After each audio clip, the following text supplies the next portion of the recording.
هبونا برايت مسيحي اجدر في دفرت هريما كردستان بتايبت الباريزگاه نينوا برامبر قفا نهيلاني جار بنافيرك خستنا قاعدة جار جي بنافي داعشه نكاجي قفك برنگكيني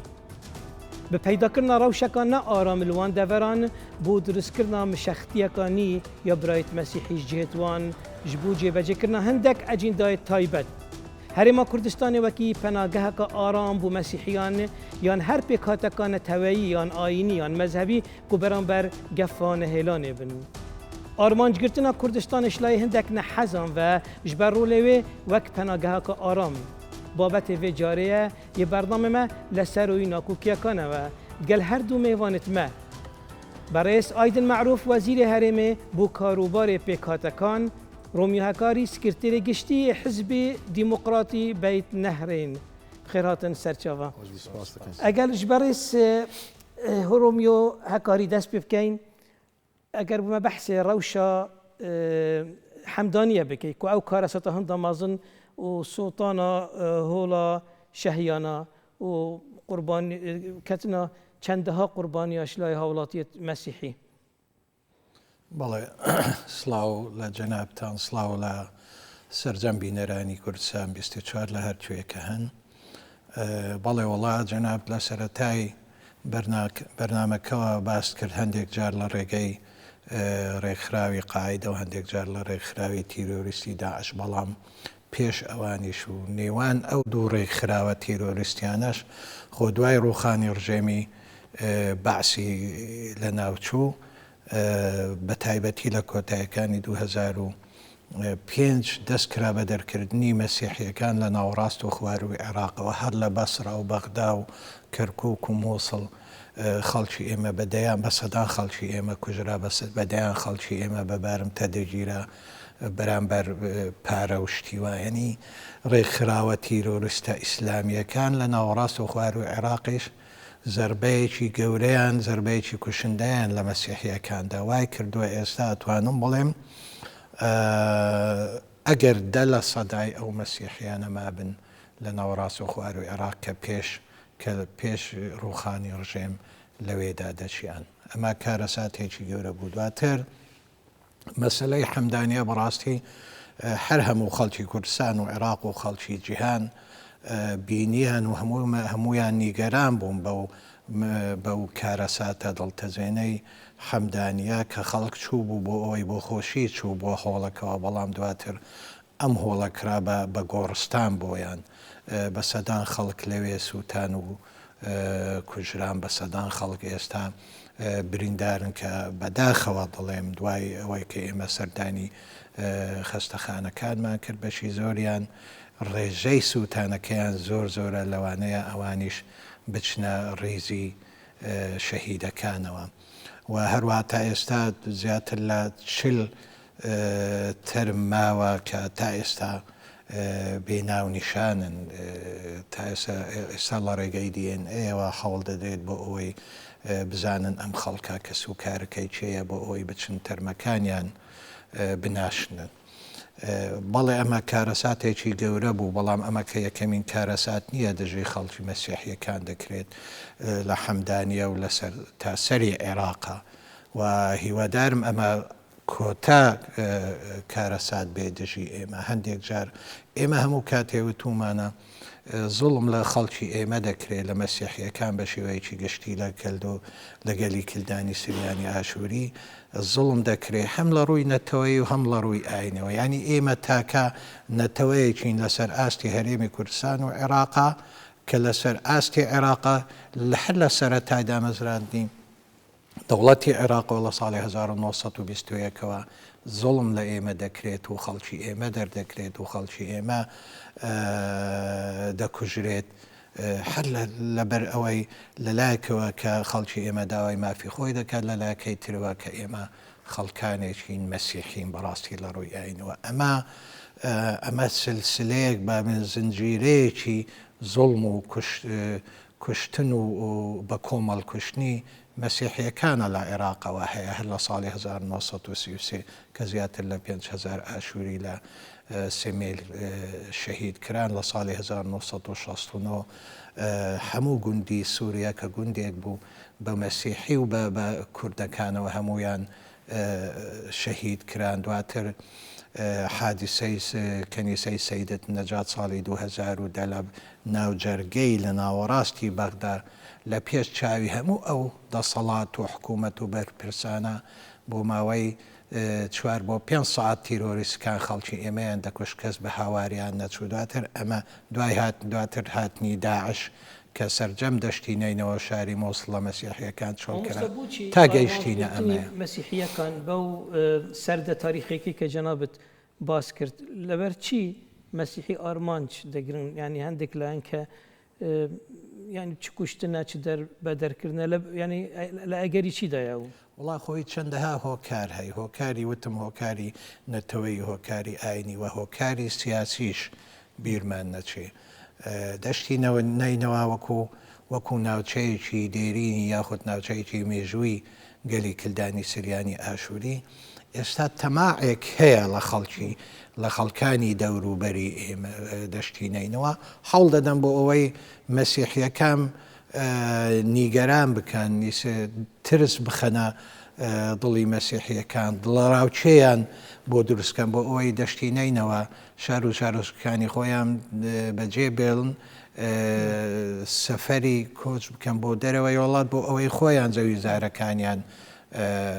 وەربگرنەوە. ئەمە من پێم وایە ئێستا گەورەترین سەرەکیترین و زەقترین هۆکارە بۆ ئەم ڕووداوانەی کە ڕوودەدات بەسەر خەڵکی ئێمەدا. مامۆستا ئایدن ڕوو لە هەرێما کوردستانê بەرامبەر ئەم ڤرکە بەحسی مەسیحیات کەین تایبەتی ڕوو لە هەرێما کوردستانê چییە ینی دکاریتن دەستی هاریکاریە پێشکەشی مەسیحیا کە تایبەت و ئەڤر بابەتێ ئاخفنامەیان بابەتێ بەرنامەیە و کەمە نەتەوێت دیژی کەمە ئاینێدی کەمە مەزهبێدی وەختێ تایبەت پشتی 2003 العێراقê تووشی گەفا نەهێلانێ بۆین هەرێما کوردستانê چی کاریە وەک حکوومەت ئاین وەک gelê هەرێما کوردستان نەبتنێ حکوومەتجی بۆ van وەک مەسیحیا ئان کەمە نەتەوێت دیترێ بکەتن. ولی پێشکی زۆر سپاسان دەکەین هەروە منیش ڕێز و سەلاوم هەیە بۆ کەناڵی بیستار بەڵێ بابەتی پێکاتەکان بابەتێکی گرنگە هەستیارە بۆیە پێویستە بە شێوەیەکی هەستیار و تەعامل لەگەڵ بابەتی پێکاتەکان بکرێت و دیارە لە ڕابردوودا کە لە پاش دەوڵەتی عوسمانیەوە کە ئەو حکومدارێکە لە عێراق کراوە ئەو ڕژێمەکە هاتۆ سەر حکومداری عێراق نەیتوانێت لەو ناوچانە بە شێوەیەکی عادیلانە تەعامل لەگەڵ پێکاتەکان بکات و بالعکس بە شێوەیەکی بەردەوام کە سراعی دروست کردووە لە نێوان پێکاتەی نەتەوەی و ئاین و ئایزانەکانیش لێرەدا کە لە هەرێمی کوردستان لێستا دەکە پێکەوەژانێکی باشەیە کە لە نێوان نەتەوەکان و ئەدیانەکان ئەمەش کە هەنگاوێکی باشە و کە دائمی حکوومەتی هەرێمیش بە شێوەیەکی بەردەوام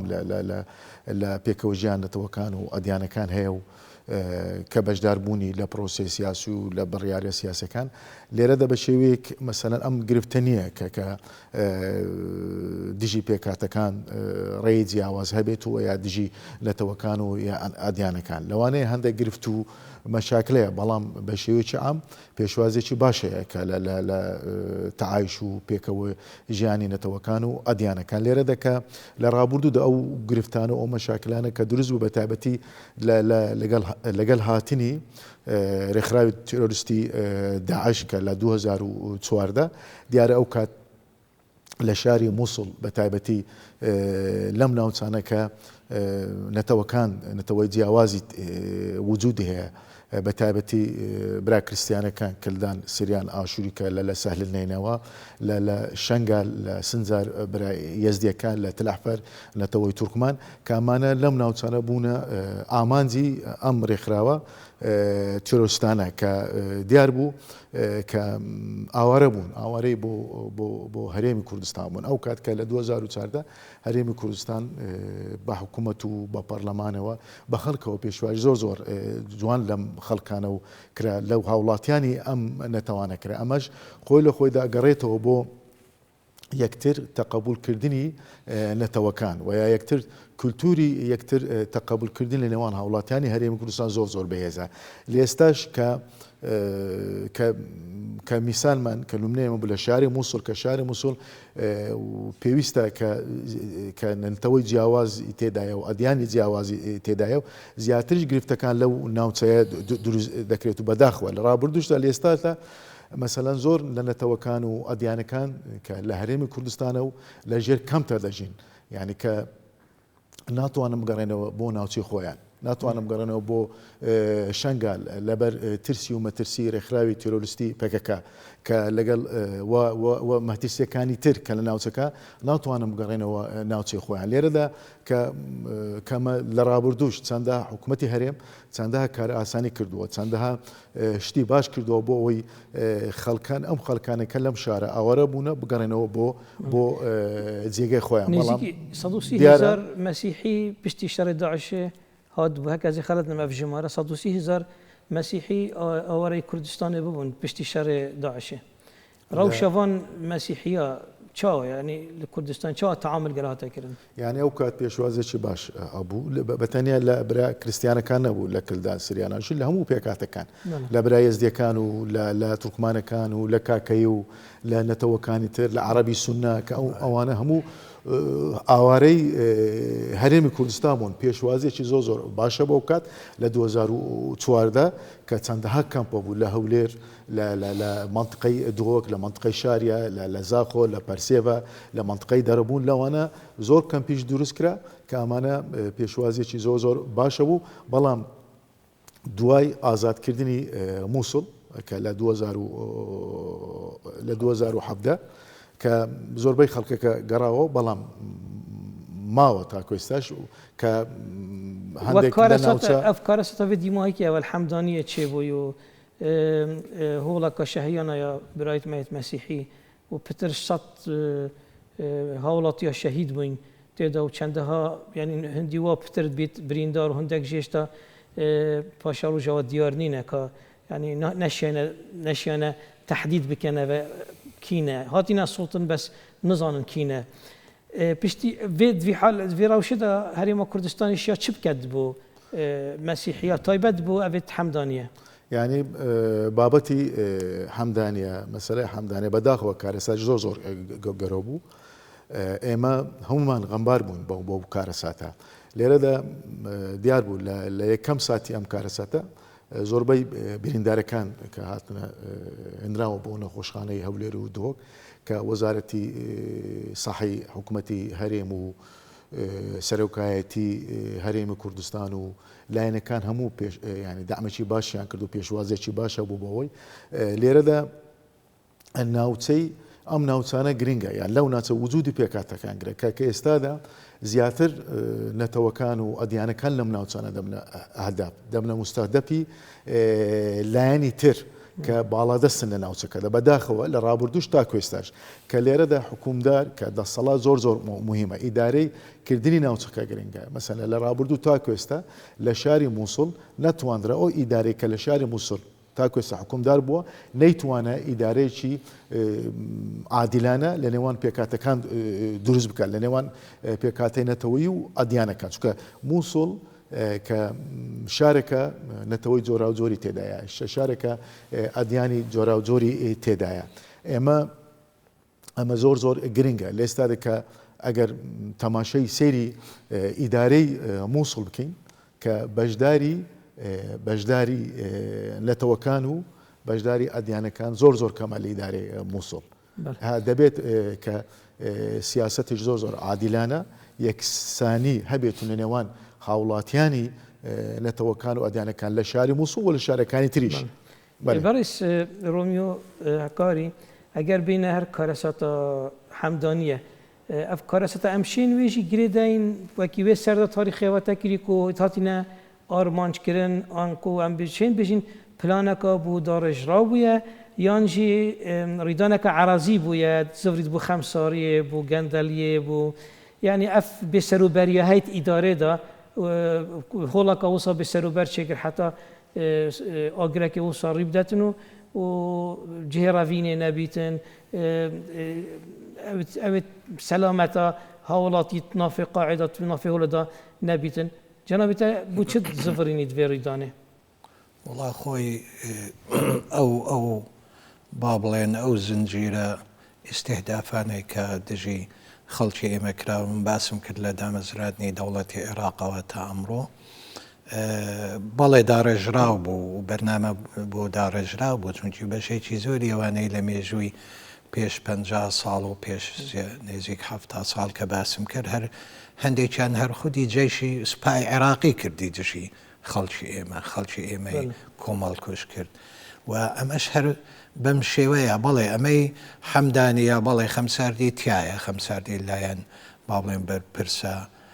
با بڵێن سوڵتاتی مەحەلی خەمساردی تێدایە لایەن حکوومەتی مەرکەزی بەڵام ئەمە شتێکی قەت و قەت ئێمە ڕازی نابین بڵێن شتێکی عەرەزیە نەخێر شتێکی عەرەزی نییە زۆر هۆکار هەم بۆ ئەوەی ئێمە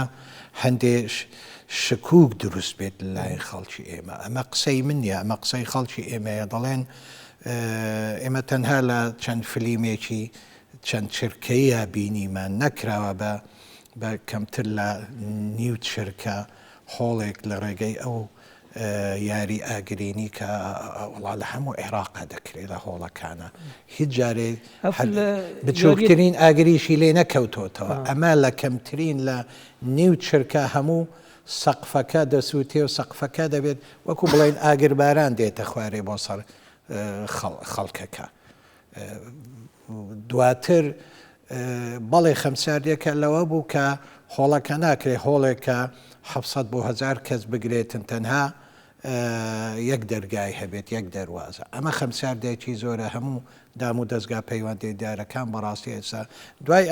ئەم کارەساتە دڵتەزێنە بەداخەوە لە ناوەڕاست و خوار و عێراقە دەستکرا بۆ ئەوەی هۆڵەکان بە شێوەیەکی تر جارێکی تر بە عادەی نەزەر لە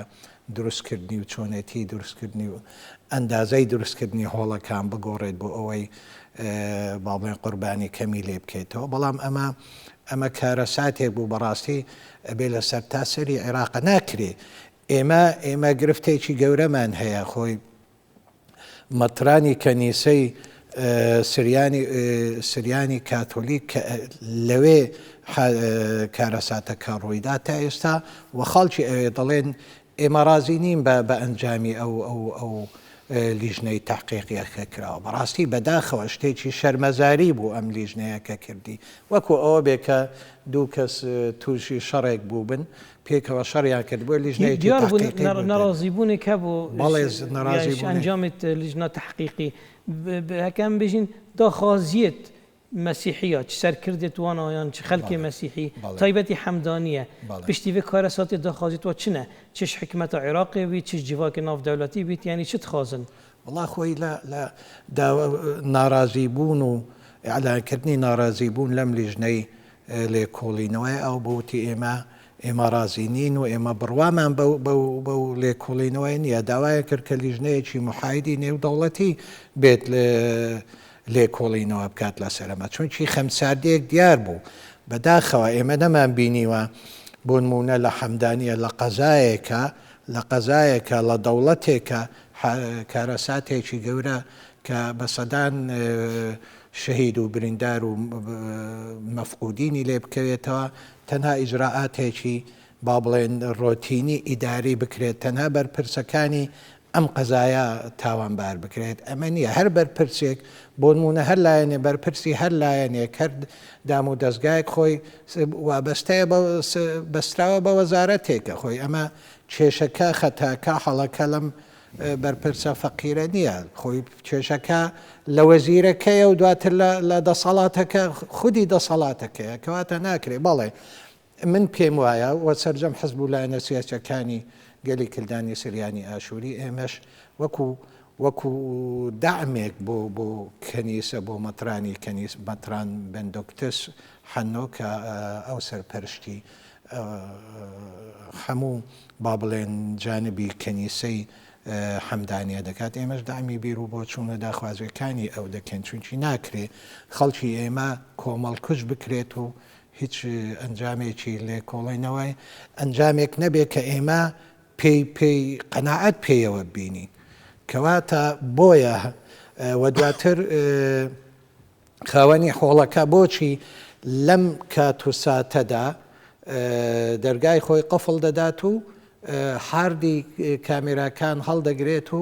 بە پەنجەرە دەچێتە دەرێ و دەرگاکەشی قفڵ دەدا بۆ ئەوەی خەڵک نەتوانێ خۆیان دەرباز بە خۆیان ڕزگار بکەن لەوێ ئەم هەموو ئەمانە شکوکێکی زۆر يعني حتى محاولة رافيناوية يعني وكرافي هذا الهرم كسانات يقرتن أو جي شكية بالله بالتأكيد بالله بالتأكيد هلا خو هلا بالله بالتأكيد همو أمانة وايا كردوا خدي أنجامي لكولينا وكانش شكوشي إيمي زيادة كرد برس أيضا وك وزير هرم كسان كار بكاتا قلب ريداني وكارساته لایەنە کی مسیحی تایبەت ممشي بيجين ريان كلداني يعني درفت زاني هێرشی بکەتە سەر هەرێما کوردستان و دەسەڵاتە هەرێما کوردستان هەندێک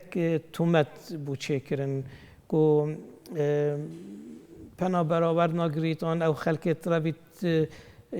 جهێدیێت هەرێما کوردستان خالت تەفتێشێ يعني مامەڵەکە نەباش گەلتێتەکردنێ يعني تو بيش أفش برشة يعني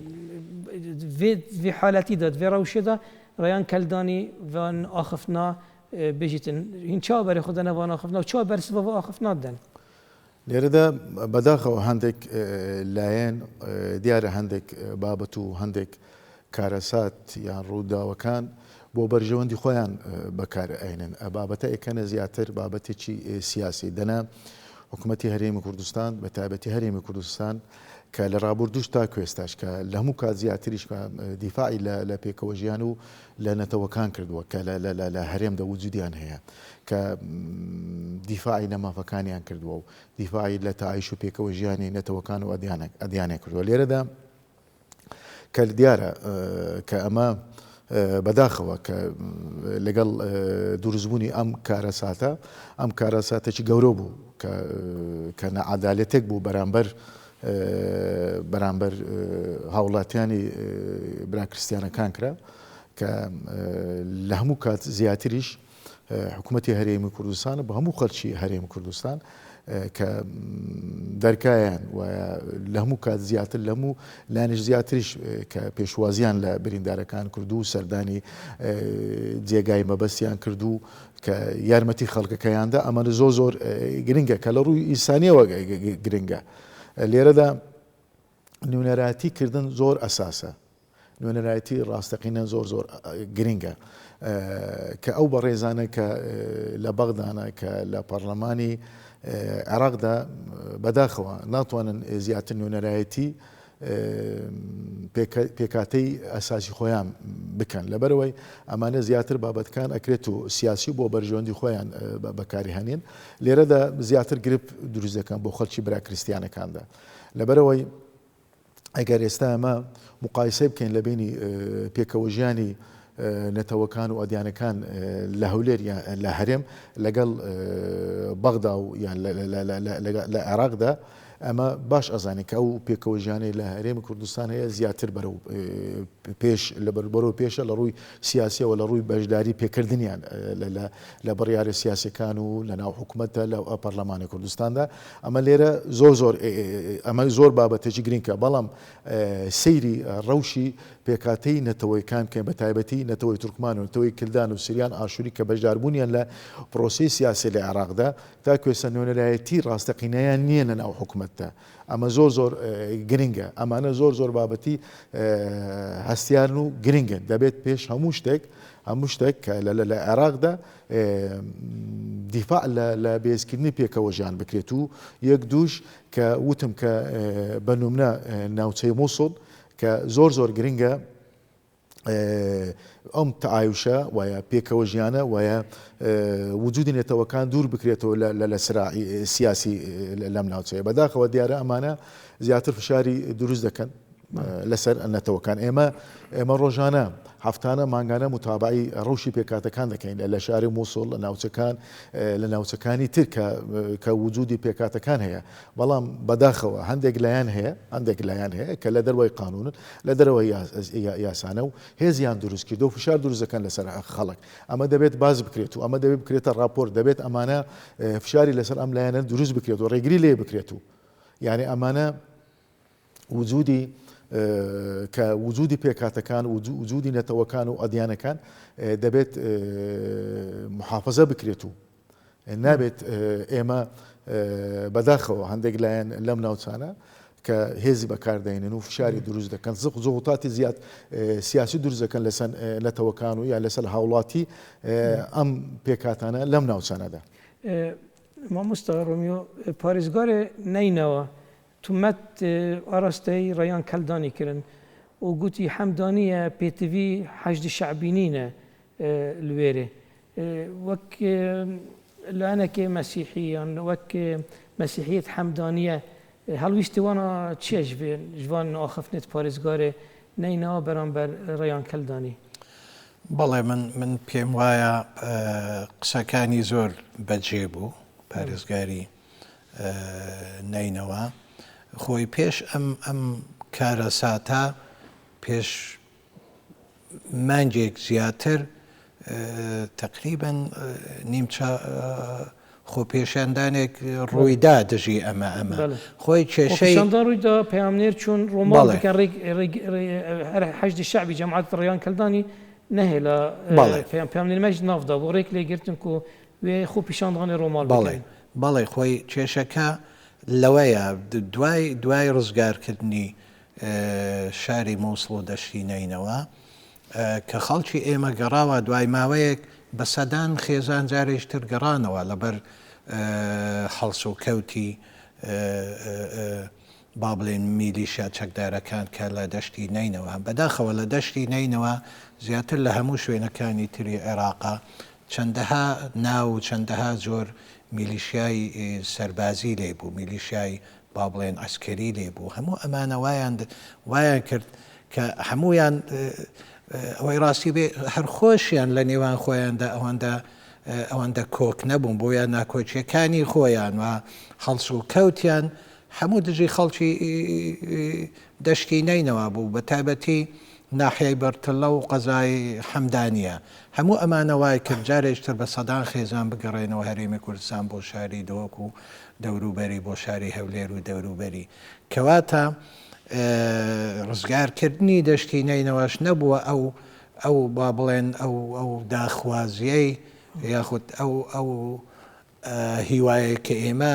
دەمانخواست بۆ ئەوەی ڕزگار ببێت و جاریشتر خەڵکی ئێمە بچێتەوەی بە ئاسوودەیی بژیتن تا ئێستاش جاروبار ئەم جۆرە میلیشیاتانە جاروبار کێشە بۆ خەڵکی ئێمە دروست ئەفکارە سەتە حەمدانیەت و بێ ئەوژی بیتە ئەگەرێک مشەختیەکانی زێدە ببیت خەڵکی مەسیحی دەبێت حەمدانیە بهێلن و بێن بەرەف هەرێمە کوردستانی ئێمە ترسمان لەوەیە کە خەڵکی حەمدان نەکتەنا حەمدانی هەموو دەشتی نینەوە بیر لەوە بکاتەوە وڵاتیش بەجێ بێڵێ کۆشی دەرەوە بکرێت کە ئەمە کارەسا کە ئەمە لەم کارە ساتە کەمتر نییە بە پێچوانەوە زیاتریشە گەورەتریشە بۆ ئێمە و بۆ مافەکانی ئێمە و بۆ داهاتووی ئێمە ترسمان لەوەیە بەڵام یەکێ لە داخوازیەکانی کەنیسە و خەڵکی دەشتی نینەوە ئەوە بووە کە ناکرێت ئەم میلیشیاتانە ئەم ناوانە ئەم میلیشیات چەکدارانە لە دەشتی نینەوە بە تایبەتی لە حەمدانیە بمێنن کەواتە مەبەستیان ئەوە بووە مانەوەی ئەوان بوونی تەواجودی ئەوان لەوێ کێشە بە بە بەردەوامی کێشە بۆ خەڵکی ئێمە يعني دروست تبيش نهيلانا كريستيانا الفي دافري أرمان جاهندك لنا بەڵێ گەورەترین ئامانج ئەوەیە کە خەڵکی ئێمە بەتایبەتی لە شار و شارۆچەکانی دەشتی نینەوە هەر لە بەغدێدا بگرە و بەرتڵا و باشیقە و بازانی تا دەگەیتە تلکێف و تلسکۆپ هەموو ئەمانجیان ئەوەیە بەڕاستی بۆ ئەوەی خەڵکی ئێمە بترسێنی ناخود کێشیان بۆ دروست بکەن خۆ دەزانی خەڵکی ئێمە بەعام لە هەم لە سەرتاسەری عێراق و هەمرێمی کوردستان ئەگەر باری ئەمنی تەواو نەبێ ئەگەر ئەمن و ئیستیقرار نەبێ خەڵکی ئێمە گەشە ناکاتن بەڕاستی وەک ژمارە و ئەحسائیاتت برایت مەیت کریستیان عێراقی گشتی بەریکا 2003 ژمارە إشارات الدين نزيك 1.5 مليون كريستيان هابون بيجنو كا احتمال جهش 150,000 يعني أف جمارة همي يعني نمايا عراق جهشتيا تشيناش دربه ونكما ترسي سرفان 150,000 تهيجي يا هاي نانا خوي لها اشتاكانا لا 1.5 مليون بو 2 مليون هبونا لسر تاسيري عراق بهريمي كردستاني شو بەڵام ئێستا ئێستا زیاترن خۆی هێر هەر لە هاتنی دا زیاتر لە 200,000 خەڵکی ئێمە لە دەشتی نینەوە و شاری مووسڵ پەراگەندە بوون و هاتن بۆ هەرێمی کوردستان ئێمە دائیمەن دەڵێن بە 300 بۆ 600,000 مەسیحی هەیە لەسەر تاسەری عێراق بە هەمویان بەڵام ترسی ئێمەیە لەبەر دروستکردنی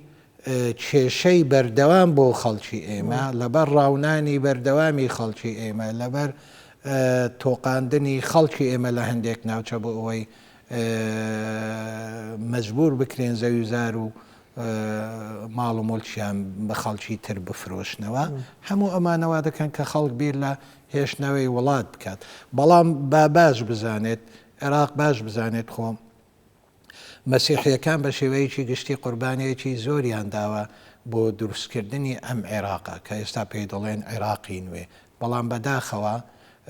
وەڵامەکەیان تەنها قەتڵ و ئامکردنی ئێو خەڵکی ئێمە بووە خەڵکی ئێمە هەر لە دامەزراندی دەوڵەتی عێراقەوە ئاعتیمادێکی کولی بە تایبەتی لە ڕووی دارایی و لە ڕووەکانی با بڵێن ئەندازیاری و شت هەمووی ئاعتیماد دەکراوە سەر مەسیحیەکان بۆ ئاوادانکردنەوەی عێراق مەسیحیەکان و خەڵکی تر غەیرە موسڵمان بەڵام بەداخەوە ئێستا وای لێ هێتوە ئێمە باسی ئاخرین کارەساتی دڵتەزێن دەکەین کە لە حەمدانیە ڕووی داوە کەواتە ناکرێت کەواتە من پێم وایە حکمکردنی عێراق بە چاوێکی مەزهەبیانە حکم دەکرێت خۆ ئێمە دەبینین کێشەی ڕۆژانە نێوان هەرێمی کوردستان و حکوومەتی مرکزی نێوان هەولێر و بەغدا هەموو ئەمانە وامان پێ دەڵێن وا تێدەگەین کە نەتەوەیەک هەیە زۆر خۆی لە بەرزیە دەزانێ و زۆر بە بچووکی سەیری نەتەوەکانی تر دەکات ئەمە کارەساتێکی گەورەیە بۆ عێراق ئەمەوا دەکات حتا تا ئەو سەر عێراق سەقامگیری بەخۆیەوە نەبینێ مامۆستا ئایدن نوکە هەرێما کوردستانان حکومەتە هەرێما کوردستانی وەزارەکە تایبەت کو جەنابێتە وەزیرە پێک هاتەکان کو یەکش کارێت وانە پاراستنە وا پێک هاتنانە پشتەوانیکردنا وان پێک هاتنانە بەرەوانیش وا پێک هاتناش گەفانە هێلانە وایە تەمامی کو یەکشوان پێک هاتە وان بەرچافترین پێک هاتە برایت مەیت کریستیانن وەک حکومەتە کوردستانیش بری جهدت خوی ذاتی کو ئەو بخۆ بخۆ هەندێک خزمەتت کەتن هەندێک هاریکاریا پێشوازیە پاراستنێ لێ ڕۆلێ جڤاکێ ناودەولەتی ئەن جڤاکێ ناودەولەتی چاد بەغدەتە ڕۆلێ هەرێما کوردستانێ بۆ vê xalê taybet piştevanîkirina keme piştevanîkirina pêkhata û keme netewan keme ayîn nav Iraq de çû ve xaleka geleka giring e ser astê navdewletî erê civakê navdewletî rolê xwe radbîdit piştevanîkirina herêma Kurdistanê bû vê xalê taybet يعني لێرەدا ڕۆلی حکوومەتی هەرێم زۆر گرنگە کە لە هەموو کازیاتریش کە پشتوانی لە ماپەکانی پێکاتەکانی کردووە لە ئێستا دەکا وجودی مەلەفە کە تایبەت بە کاروباری پێکاتەکان لە ناو حکوومەتی هەرێمی کوردستان ئەمە خۆی لە خۆیدا گرنگە ئەمە پشتوانێکە لە پێکاتەکان ئێمە وەکو وەزیری هەرێم بۆ کاروباری پێکاتەکان ئێمە ڕۆژانە متابعی ڕەوشی پێکاتەکان دەکەین بە تایبەتیش پێکاتەی نەتەوەی وەکو نەتەوەی تورکمان و بە تایبەتیش وەکو نەتەوەی کلدان سریان و ئاشور کامانە وجودی ئەمانە زۆر گرنگە ڕۆڵ زۆر گرنگە لێستا ئێمە تەماشاکەن کە ڕۆڵی حکوومەتی عێراق بە جددی تعامل لەگەڵ پێکاتەکان ناکاتن یعنی بەداخەوە کە لە ڕابردووە چەندەها گرفت دروست بووە یان لە کەرکووک گرفت و مەشاکل دروست بووە لە نێوان نەتەوەکان و لە نێوان ئەدیانەکان لە مووسڵ کە ئەم گرفتانە دروست بووە حکوومەتی عێراق نەیتوانێت بە شێوەیەکی عادلانە بابەتەکان چارەسەر بکرێت و بەو ئەو کارە ساتەی دوایش کە لە حەمدانێ ڕوویدا بەداخەوە حکوومەتی عێراق و ئیدارەی مووسڵ وایە نەیتوانیوە بە شێوەیەکی ڕێکوپێک تعامل لەگەڵ پێکەوە ژیانی نەتەوەکان و ئەدیانەکان بکات و بە شێوەیەکی بەردەم گرفتی بۆ دروستی کردو ئەمانە هەموو کاریگەری خراپیانە بۆ لەسەر ڕەوشەکە لێرەدا پێویستە مەسەلەن زۆر شت هەیە کە نیەتی لایەنەکان زۆر گرنگە دەبێت نیەتی باش هەبێت و یعنی ئێمە وجودی نەتەوەکان کە لە ڕابردووە تا کوێستا گرنگە کە بۆ ئەوی پێویستە بە شێوەیەکی زۆر جددیانە زۆر بەهسیانەوە تعامل لەگەڵ ئەم بابەتە بکرێت و لێرەدا ئێمە بەداخەوە کە لە ئێستادا کە مەسلەی پێکاتەکان مەسلەی کۆتا و بابەتەکانی تر کە ئێستا بردرایتە محکەمەی فێدراڵ کە بڕیاری لەسەر بدرێت و لەسەر کۆتا و لەسەر پێکاتەکان ئەمانە هەموو هەڵەیە ئەمانە کاریگەری خراپ دروست دەکات لەسەر ڕەوشی پێکاتەکان لە ئێستا دەکات لە رێمی کوردستان کە ڕەوشی پێکاتەکان لە ئاستێکی زۆر بەرزدایە و تەعایش و پێکەوە ژیانی باشەیە لە نێوان نەتەوەکان و لە نێوان ئەدیانەکاندا ئێمە چەندەها گرفتە بووە چەندەها مەشاکل هەبووە لەسەر ئاستی عێراق تا کوێستا چارەسەر نەکراوە لێرەدا من دەمێ شتێک تاکید بکەمەوە کە لێستا نوێنەرایەتی نەتەوەکان بە تایبەتی نوێنەرانی ئاین و ئاینزانەکان بە تایبەتیش نوێنەرانی پێکاتی کلدان سریان ئاشور و ئەدیانەکانی ترکە لە پەرلەمانی عێراق ئێستا ئێمە باش ئەزانین کە ئەمانە نوێنەرایەتی ڕاستەقینەی نەتەوەی کلدان و سریان ئاشور ناکەن ئەوانە کە لە انتخاباتی ڕابردوو بە تایبەتی لە 2021 هەڵابژاردننی پەرلەمانی عێراق دەستێوەردان هەبووە دەستێوەردان لە کاروباری پێکاتەکان کراوە ئەمانە هەموو گرفتە کە هیچ کاتێک پێکاتەکان و نەتەوەکان هیچ کاتێک مەترسینینە لەسەر عێراق و لەسەر ناوچەکەش بەلعکس تەواوکەری دێمۆکراسی لە تەواوکەری مافی مرۆڤن لە ناوچەکەدا لەبەرەوەی پێویستە کە وجودیان لەو ناوچەیە کە وجودیان هەیە لەو ناوچەیە پێویستە ئیدارەی ئەم ناوچەیە بە شێوەیەکی هەستیار تعامل لەگەڵ ئەم پێکاتانە بکرێت و لەبەرەوەی وتم بابەتێکی زۆر هەستیار و پێویستیان بە دامکردن هەیە پێویستیان بە پاڵپشت هەیە یعنی هاوکاری آن هەماهەنگی حکومەتە عێراقی گەل حکومەتە هەرێما کوردستانی دکات آن یا لاوازە هەماهەنگیە پێش پێخەمەت خزمەتکردنا وان پێکهاتە یعنی ئێمە شتێک یعنی مەسەلەن ئیتفاقی شەنگال هەیە کە ئیتفاقی شەنگال ئەمە تایبەتە بە شەنگال ئەم ئیتفاقی کە تەطبیق بکرێت و لەوانەیە برا یەزدیەکان کە ئێستا ئاوارە بوونەوە لە ژێر کەمتە ئاژین لە هەرێمی کوردستان لە شێخان و لە دۆک ئەمان ئەگەڕێتەوە بۆ ناوچەی خۆیان بەڵام بەداخەوە ئەم ئیتفاقیە کە 2 ساڵە ئیتفاق کراوە لە نێوان هەولێر و بەغدا لەلایەن حکوومەتی عێراق لە پراتیکدا ئیشی لەسەر ناکرێ و تەطبیقی لەسەر ناکرێ و ئەمەش کاریگەری لەسەر ڕەوشی برایەزدەکان دروست دەکات لێرە دەکا ئەو تەنسیقە ئەم هەمانجیە لە نێوان لایەنەکاندانیە بۆ کاراسانیکردن بۆ دەعمکردنی پاڵپشتکردنی لە مافەکانی پێکاتەکان لێرەدا کە گرنگە کە ئەوە میسالەکە بەداخەوە ینی چەندە ئیتفاقە بووە تەطبیق نەکرا و یەک لەوانەوە ئیتفاقی شەنگالە کە تایبەتە بە پێکاتەی یەزدی و بە شەنگال کە ناتوانم بگەڕێنەوە بۆ ناوچەی خۆیان مەترسیان لەسرە ئەو ڕێکخراوانە کە ڕێکخراوی تیرۆریستی بەکە و ئەو هێزانە کە لە دەروەوەی قانونن گرفتیان بۆ برایەزیەکانیان دروست کرد بوو گرفتیان بۆ برای کریسیانەکانیان دروست بووە گرفت و مەشاکلیان بۆ تورکمانەکان لەو ناوچەیە دروست کردووە یعنی لێستادا لە ئیدارەی مووسڵ کە لە ئیدارەی مووسڵ کە لە بەڕێوەبەرەتەکان لە ئیدارەی مووسڵ نوێنەرایەتی نەتەوەکان و ئەدیانەکان وجودیان نییە ئەمە ناحەقی بەرامبەر ئەم پێکاتانە ئەکرێت و دەبێت لە ئاستی عێراق و لە دەستەی سەرۆکایەتی عێراق و لە دەستەی سەرۆکایەتی کۆمار و لە پەرلەمان و لەو جیانە کە وجودیانە بە تایبەتی لە کەرکووک کە دەبێت پێکەوەژانی بەهێز هەبێتون نێوان نەتەوەکان و ئەدیانەکان لە مووسڵ ئەم شارانە گرنگ و تایبەتمەندێتی خۆی هەیە یعنی لێرەدا کە برا کریسیانەکان ژمارەیان لۆ بەرەو کەم بوون ئەڕوا چکە لەبەرەوەی زغوتاتیان لەسەرە ئەو شتێتە گوتین کول عێراقینین هەرێمە کوردستانی هەنە یان لە هەرێمی کوردستان لێستادا ئێمە کە وتم کە بەشداربوونێکی باشەیە و لە پرۆسی سیاسی و لە بڕیارە سیاسەکان لەناو حکوومەتی هەرێم بەشداربوونیان هەیە لە وەزارەتەکان هەیتیان پێکەوەژانێکی بەهێز هەیە کە ئەمەش گرنگە و حکوومەتی هەرێمی کوردستان لە هەموو کازیاتریش پاڵپشتەکە بە پێکەوژیان نەتەوەکان و ئەدیانەکان کە بوجودی مەلەفەکە بۆ گار و باری پێکاتەکان لە ناو حکوومەتی هەرێمی کوردستان ئەمە خۆی لە خۆیدا گرنگدانە ئێمە پێشتریش داوامان کردووە کە ئەو مەلەفە لە ناو حکوومەتی عێراقیشدا هەبێت و بۆ کاروباری پێکاتە بۆی متابعی ڕەوشی پێکاتەکان بکرێت بەڵێ مامۆستا ڕۆمیۆ وێ دیمایەکێ ناکۆکیەک هەبووت ناوبەرە بەتریارک ڕەفائیل ساکۆ و ڕەیان کلدانی و بابەتەکە گەهشتە هەندێ سەرۆکی عێراقێ ئەمرێکی بدەربێخیت و بەتریارک ڕەفائیل ساکۆ ئەوی ئەو مەنسەب نینە یعنی تو بێژێ ئەڤژی ئێک شوان ئەگەرا بیت و ببیتە ڕەوش گەهاند بیتە هەندێ حتا ڕیدانەکەوەکی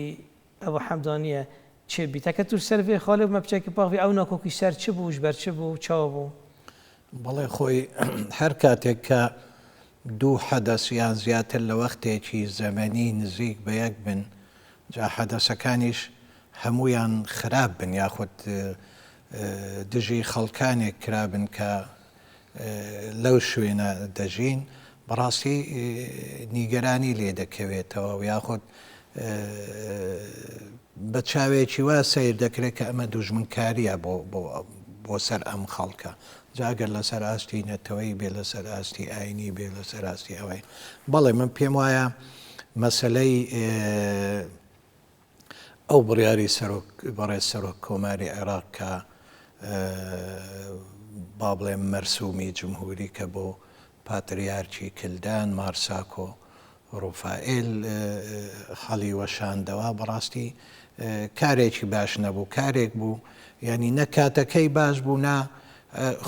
خودی هەڵوەشاندنەوەکە باش بوو شتێکی ئیجابی بوو بە پێچەوانەوە کاردانەوەی زۆری لێ دروست بسیارێک لەوێرێت تێتەکردن مەرجعیەتدان بۆ کەسێکی مەرجع ناف مەسیحیە و کریسیانەدا بڕیارێکە حکومیە و سەرۆک کۆمار داتیان ژێت ناف تشتێکی گرێدا مەسیحیە بخۆڤە کریسیانە بخۆڤە من پێم وایە من وەکو شەخص پێم وایە نەخێر هیچ تەئسیرێکی ڕاستەوخۆ یان ڕاستەوخۆ ناکاتە سەر دەسەڵاتی پاتریارک مارساکۆ چونکی ئەمە ئیشی سەرۆک کۆمار نییە ئەم مەسەلەیە بە سەدان ساڵ پێش ئێستا کراوە هەر لەسەر کاتی دەوڵەتی عوسمانی کە مەسیحیەکان زۆر لە تورکیا هەبوون و بۆ زۆرێک لە پاتریارکەکان کرابوو بەڵام هەڵوەشاندنەوەی ئەم بڕیارە ئەم مەرسومە لە کاتێک بوو بەڕاستی کێشە هەبوو لە نەوەیان ئەم دوو بەڕێزە کێشە هەبوو ینی هەموو کاتێ کاردانەوە لە نێوان پاتریارک ساکۆ و ڕێیان کلدانی هەبوو لەسەر زۆرێک لە مەسەلەکان ینی زۆر جارگەیشت بووە ئەوەی کە لەسەر ئاستی شخصی یەکتر قسە دژ بە یەکتر بکرێت کە ئەمە شتێکی بەڕاستی شتێکی خەڵە بووە. ئێمە پێمان وایە پاتریارک ئاستی پاتریارک زۆر لەوە گەورەترە کە شخصێک هەر پۆست و منسەبێکی هەبێ بتوانێت تەسیر لێ بکات، بەڵام کێشەکە نەختێ منحای سیاسیشی گرتەوە بەڕاستی، ینی زۆر تێکەڵکردنەوە سیاسەتی بەڵێ بزە تێکەڵکردنی سیاست لەگەڵ ئاین و تێکەڵکردنی ئاینی و سیاست پێکەوە، ینی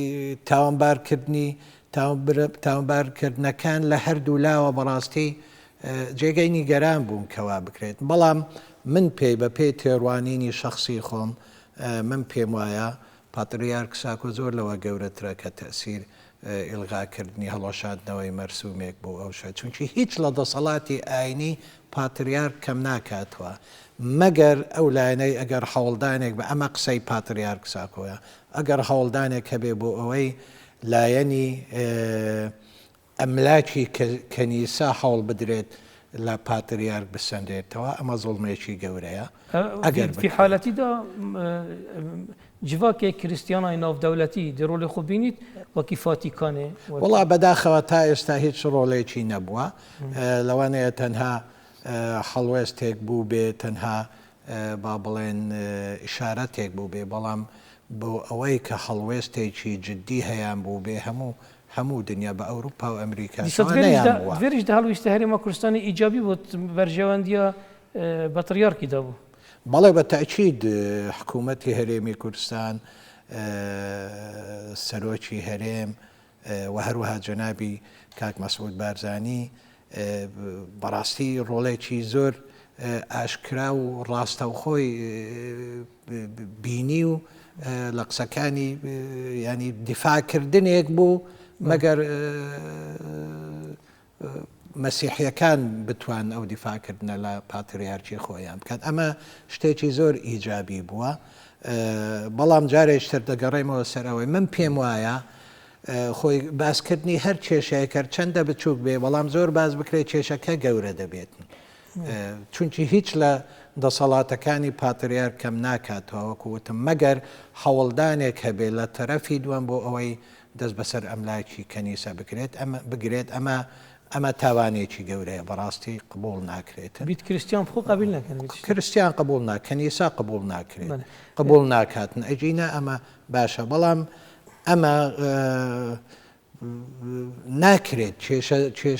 کێشەکان بۆ نمونە ئەم کێشەیە تێکەڵ بە کارەساتی حەمدانیە بکرێت بۆ ئەوەی کاریگەری کارەساتی حەمدانیە بەمە کەم بکرێتەوە بە پێچەوانش. مامۆستا ئایدن جەنابێتە بەحث کرد و بەڕێز ڕۆمی هەکاریژی بەحث کرد و نە تشتێکی بەشارتیە خزمەتە هەرێمە کوردستانê وەک خەلک وەک گەل وەک دەسەڵات وەک حکوومەت ji bo pêkhata giştî helwîstê wê diyar bûyîne xastan delîvêt bertangaviyê da wextê şerê Daişê da an karesateka hemdaniye da û gelek jara serokê civakê dewletê Rojava an jî rêkxravê Rojava hatîne îşade û medhê herêma Kurdistanê helwîstê we kirî derheqê pêkhata da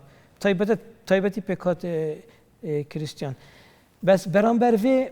evan dewleta rolek hebûye piştevaniya herêma Kurdistanê da pişê diristî rolê xwe hebît et parastina ve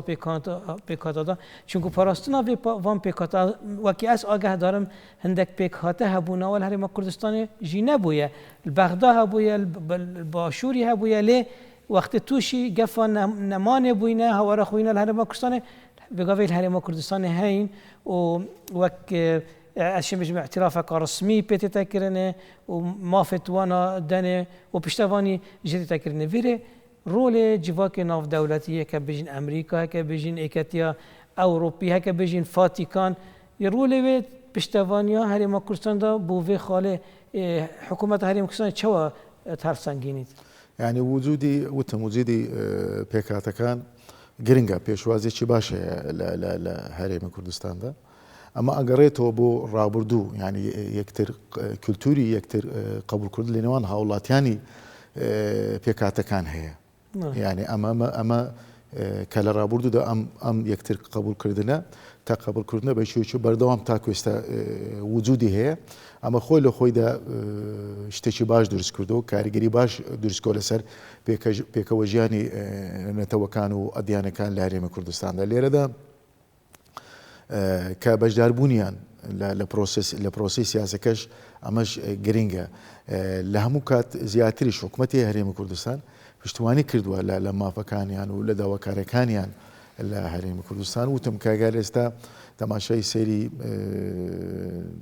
نەتەوەکان و ئەدیانەکان بکەین کە لەژێر دەسەڵاتی حکوومەتی عێراقدا زۆر گرفت و مەشاکلیشیان هەیە ڕۆژانە گرفتیان هەیە ڕۆژانە مەشاکلیان هەیە دەبێت پێویستە یعنی بە زدی سەیری ڕەوشی پێکاتەکان بکرێتەوە لە عێراقدا لێرەدا من کە ئەو پرسیارەی بەڕێزت کە ڕەوشی پێکاتەکان کە بۆ ئەوەی نییە کە ئەمریکا و وڵاتەکان تەماشای بکەن یانی ڕەوشی پێکاتەکان خۆی لە خۆی بەڵێ تاریخیان کە ئەم تەعایشە و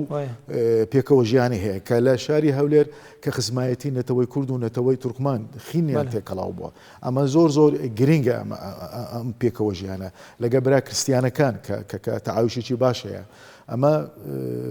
کە گرنگە یانی لە ڕابردوو تا کوێستا بەردەوامە وجودیشیان کە